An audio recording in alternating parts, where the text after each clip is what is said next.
Our latest dive into our favorite sleeper picks hits the Metro Division and a number of players you'll want in your back pocket. There's a lot to talk about on the Tuesday episode of the Locked On Fantasy Hockey Podcast. So let's get this paper.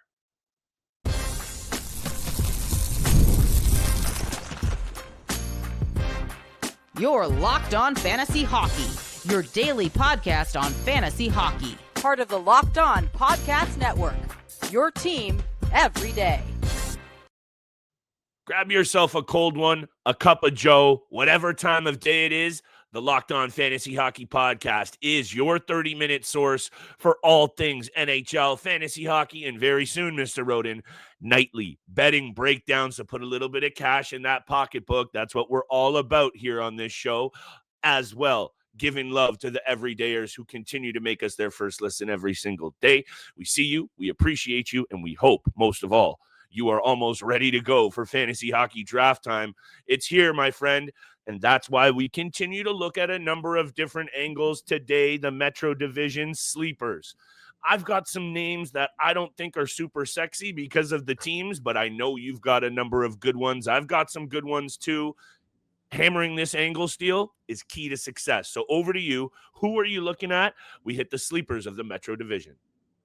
Yes, we do. And I talked about him a couple of weeks ago on the sleeper episode, but I wanted to bring him back for today. And it's Adam Fantilli of the Columbus Blue Jackets, going somewhere in the realm of the 13th round. He has an ADP of 171.8, so that you can find some really good center value deep in your leagues with players like Adam Fantilli. Has a mix of skill and grit, goes to the dirty areas to create those offensive battles. We've seen the physicality that he brought, especially going to his sophomore year last year. And he's young. He was able to bounce back from that unfortunate injury in his rookie season and comes back and plays a full 82-game season with 54 points and 30-plus goals. 113 hits on top of that with 191 shots.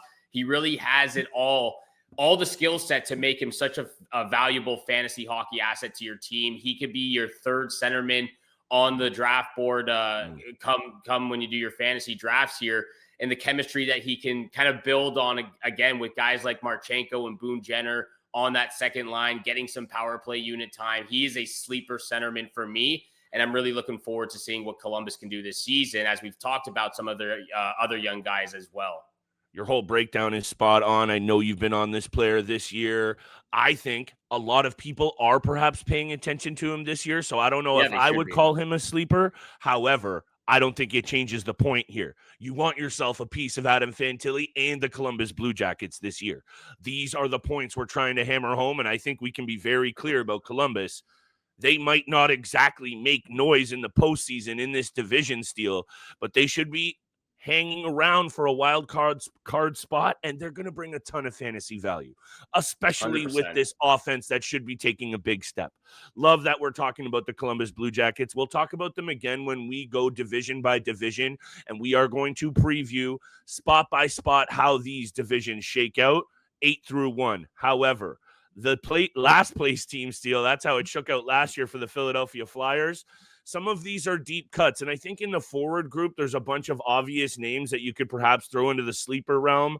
Bobby Brink, Noah Cates, Tyson Forster, even a guy like Trevor Zegras, which is obviously very risky. I don't know if I'd even put that name out there until I see what happens with this kid, but those would be the obvious ones. I went in the cage with Samuel Ersson, and I know this is going to be a tough sell because last year, this team was top 5 in goals against in the bad way. They allowed the 5th most goals in the NHL, and Samuel Ersson and the cast of characters in the cage were kind of a part of that reason, obviously. 883, 3.14, the numbers don't jump off the page. He still had 22 wins on a really bad team. He still also had a couple of shutouts. This goaltender is very sneaky good, Steele, and I would say, and maybe this is obvious, on any other team, his numbers would have been severely better over the last couple of years. He's just entering his prime. We talk a lot about 0G. This team is going to be better this year. I know we're saying that a lot about a lot of clubs, but they are going to be better. How much, I don't know. But Samuel Ersson, if he's not being drafted as your security blanket, your third goalie, your last goalie, just as some injury buffer, maybe as your last pick, because I really don't see you drafting this guy, you got to be on him on the top of the waiver wire or when the Philadelphia Flyers have good schedules. He's a good goaltender on a bad team. I think this is a very deep sleeper, and I have one more to come out of the basement of this division coming up next.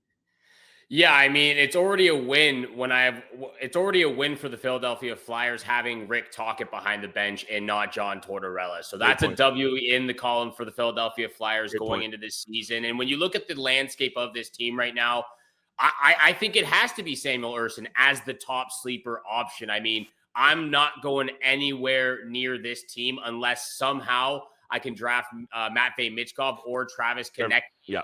And when you look at this team as it is set right now, I know training camp and preseason games are going on, but when you look at what is taking place in Philadelphia, there is not much to love. And there's a reason Samuel Ersson was invited to Team Sweden for the Four Nations face-off as well. There is belief that he is a talented goaltender. He just doesn't have that blue line in front of him to really protect him. This is a very, very youthful team. A lot of young guys for the Philadelphia Flyers, and no disrespect to Travis Sanheim, he's your best defenseman. I mean, that speaks volume for how strong your D-core is really going to be. And again, as a fantasy guy, I mean, Travis Sanheim is still a draftable defenseman. Sure. But on ice, speaking, when you look at their blue line, Jamie Drysdale, who struggled to stay healthy, Zamula, Ulson, Sealer, Cam York, even. It's not a very strong group in front of Samuel Ersson. That's why I would be hesitant. So a little bit of he probably is the top sleeper pick from the Philadelphia Flyers. And I mean, if you're watching on YouTube, you can kind of see he is with the trade again that they just made with Fedotov to the Columbus Blue Jackets, he is the number one guy there now. So they got Dan Vladar in there now as well, backing him up. So good backup for the Philadelphia Flyers moving forward. New Jersey Devils. Let's get to them real quickly before the break. And some of you who are watching or listening to this episode might wonder and might ask why I have Timo Meier as a sleeper pick. Question why he's a sleeper, and I'll give you the reason is because I don't think he's accurately ranked going into this year. He finished the season top 40 in the league in our fantasy leagues flip. And they currently have Timo Meier ranked or has an ADP of 93.7. So he's getting drafted on average somewhere in that 7th round. I think he's misranked. I think he should be higher where you're seeing Jesper Brackett drafted somewhere in that 5th round.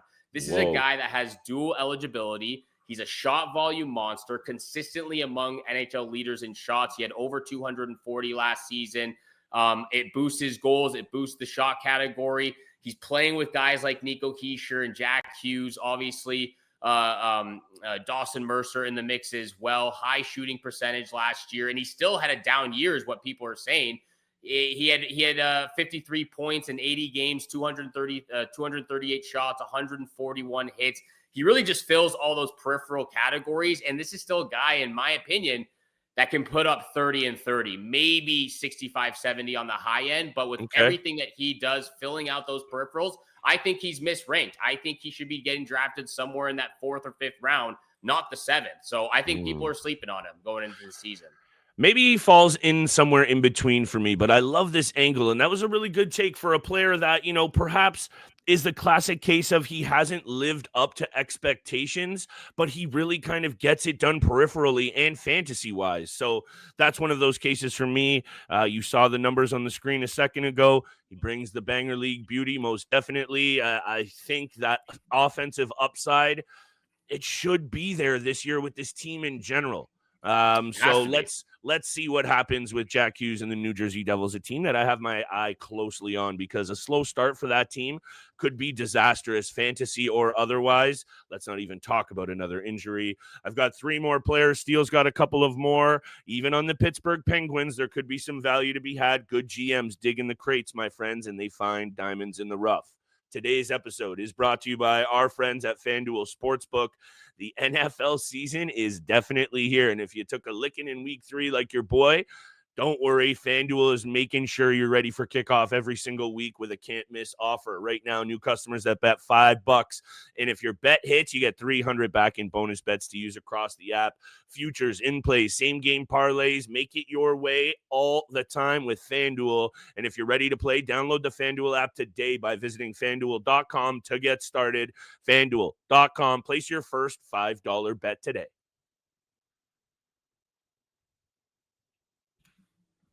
And thank you so much for making the Locked On Fantasy Hockey Podcast your first listen every single day. Hit that subscribe button, the follow button, leave a 5-star review. I'm going to throw the microphone back over to my friend Flip Livingstone, Pittsburgh Penguins. Who is the sleeper from the Penguins going into the season where expectations are not that high? This is a rough team to look at, Steele.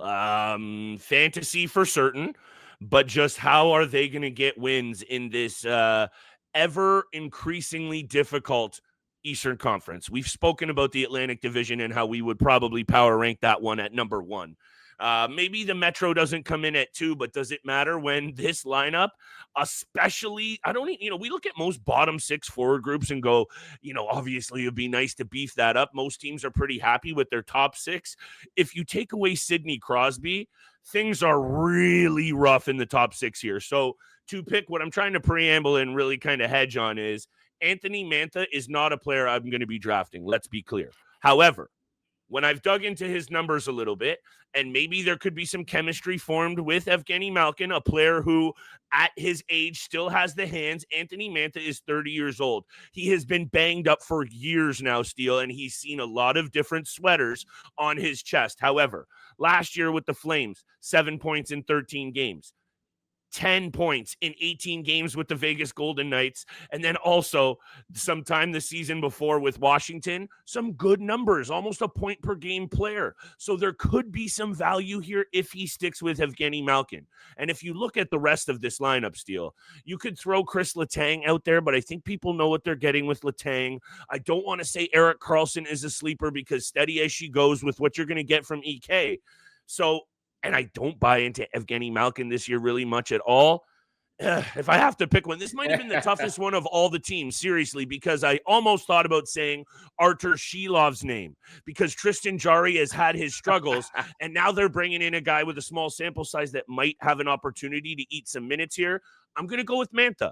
Power play time's going to go up. He had some flashes in the pan the last couple of years, putting up offensive numbers. Hey, if he somehow unseats Brian Rust on Sidney Crosby's wing, now we're really talking. But deep sleeper, maybe waiver wire week 1 if he has a good start. I'm going to put Anthony Mantha out there as someone to consider. I mean, when you look at all the players Pittsburgh has brought in this offseason, Mantha, Tomasino, Novak, Blake Lizotte, Justin Brazeau, Connor Dewar. I mean, guys that they've gotten in at least the last 7-8 months, going all the way back to the trade deadline.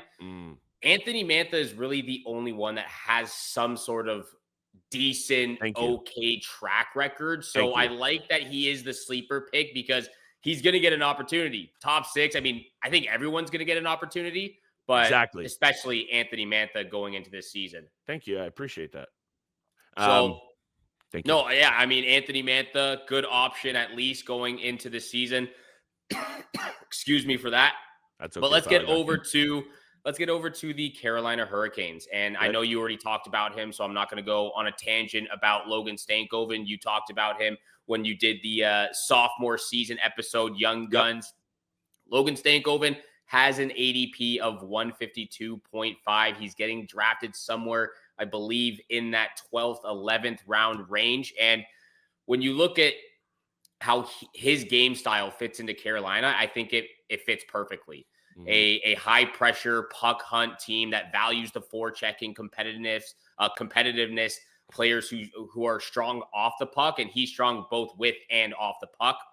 He signed that long-term deal, 8 years, $48 million deal with Carolina. So they clearly believe in him. He's gotten a lot more trust. He was great in the postseason for them as well. Going to get top 6 minutes, power play chances, big game exposure, and excuse me, a little frog in my throat once again. You're good, pal. But we already spoke on guys like Alexander Nikishin. We spoke a little bit on Jackson Blake. I didn't want to bring up Andrei Svechnikov again as a sleeper because I've already said that the last 2 years, and it just really hasn't panned out yet. It's still one of those high risk, high reward guys. But I liked when you brought up Logan Stankoven on that recent episode a few weeks ago. I wanted to reiterate how good this player is going to be playing in the top 6 in Carolina. You bring in Nikolai Ehlers as well. He's getting a fantastic opportunity to really showcase what he can do because he was getting, a little bit left behind in Dallas. They had Wyatt Johnston. He was excelling. It's a good opportunity in Carolina, and Logan Stankoven should be a name on your queue going into the draft. I'm going to say this now, and it's not exactly a bold take considering how close the Carolina Hurricanes have been to the top of the Eastern Conference table the last few years. I'm going to throw down a couple of bucks on them for the President's Trophy or at least the Eastern Conference title. This is a big year for the Carolina Hurricanes on deck here, good or bad. They've loaded up here. They spent money on Keandre Miller. They bring in Nikolai Ehlers. They have Logan Stankoven long-term, Jackson Blake long-term. This is the best team they've had on paper, at least, Steele. It's got to shake out on the ice every single night.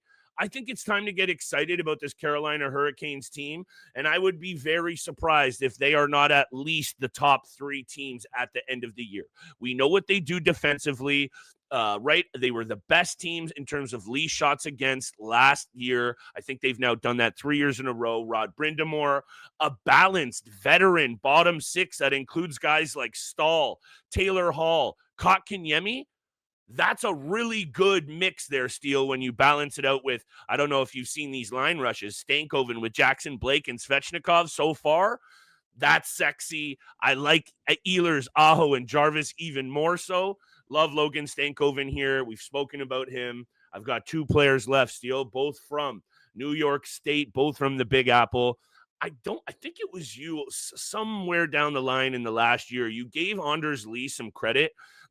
He's got 29 goals. He was banged up for a couple of years there, Steele, when he entered his 30s. Missed some time. The last 3 seasons, he's only missed 1 game. And when you look at a guy who can really bring 25 plus goal scoring, he's done that 1, 2, 3, 4, 5, 6, 7, 8 times in his NHL career. And then you see last year 121 hits, 35 penalty minutes, 230 shots. I love this guy as a sleeper that I'm going to take a shot on this year because also, again, early line rushes, but I believe what I saw this morning, he's playing with your boy Matt Barzal. So if we're buying into Barzal this year, which I think we're both on as a healthy guy who can really get it done, Anders Lee, quote unquote, on the top line, somebody pay attention to my boy because there is value here. Tough sell with the Islanders. I get it. Anders Lee, 50, 60 points with peripheral love, maybe some more. I like it.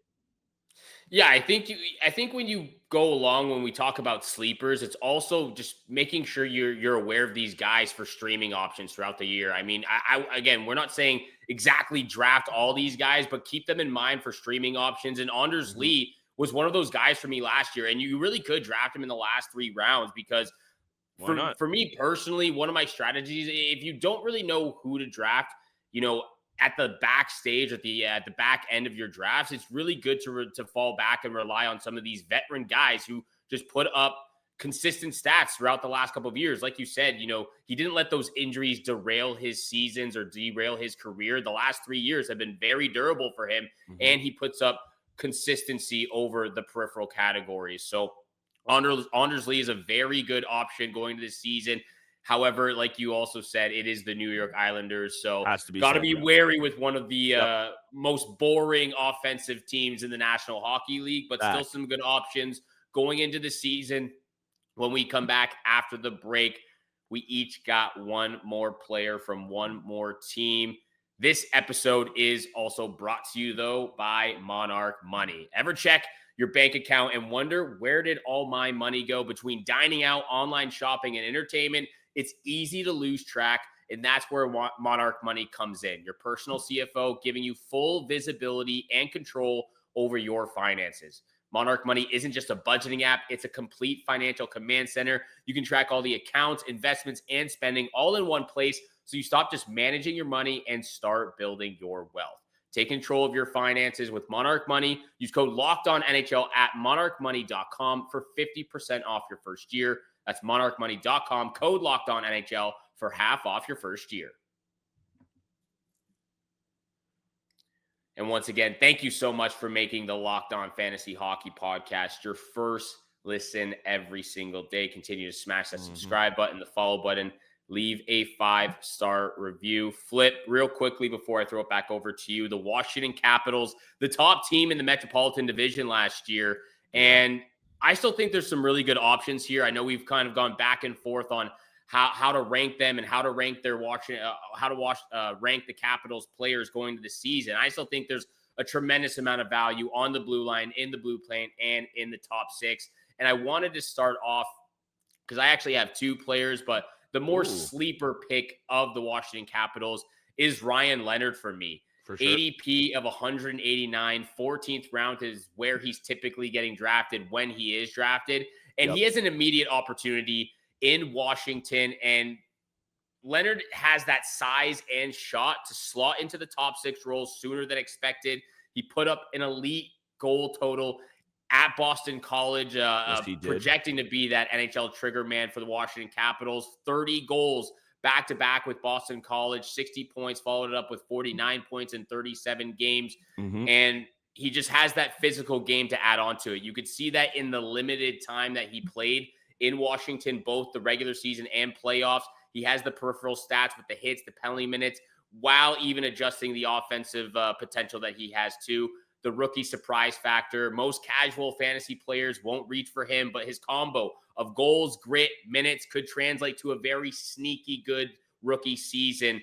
And I'm projecting him somewhere, again, to stay into that top 6, most likely go 20, maybe 50 points on the high side, but alongside with those penalty minutes and shots and the blocks and the hits, the peripheral categories is what adds up to the value for me. And then I also just wanted to remind people out there of Tom Wilson, a guy who was one of my best fantasy hockey players last season. And for where I'm seeing him getting drafted right now with an ADP of 108, so somewhere in that 8th round, I actually think that's a little bit disrespectful for what he accomplished last year. And while you and I both believe he's not going to have another season like he did, where he had 33 goals, 65 points, all career highs for him, he's still going to put up upwards of 170 shots, still going to put up over 220 hits. He's going to have upwards of over 100 penalty minutes.